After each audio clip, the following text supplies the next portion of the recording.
ถิ่นไกลเลือตาอยู่สุดหน้าผายังมีดอกฟ้าแสนงาม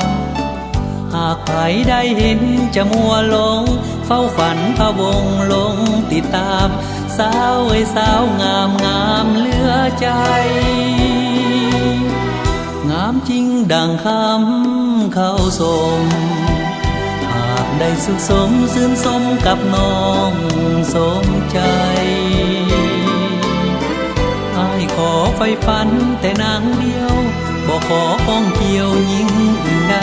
เฝ้าแต่ลงไหลไฟฝันใจปองโอ้กุหลาบสวรรค์แห่งเมืองปากสันที่อ้ายยังฝันหมายปองใจหวังผู้เคียงประคอง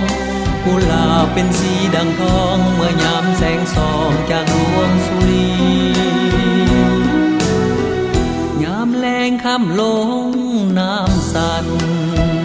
โอ้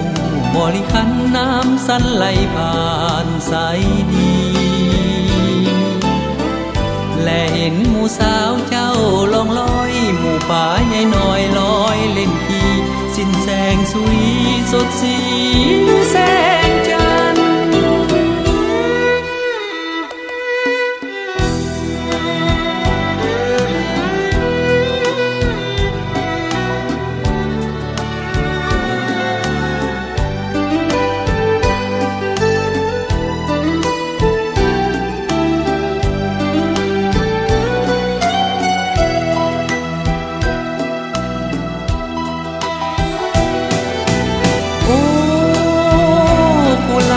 สวรรค์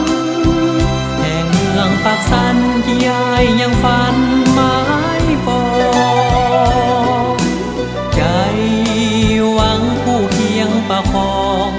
กุหลาบเป็นสีดังทองเมื่อยามแสงส่องจากดวงสุรียามแลงข้ามลงน้ำสั่นบริขันน้ำสั้นไหลผ่านสายดี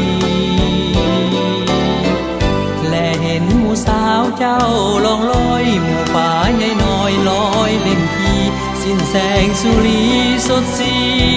แสงจันทร์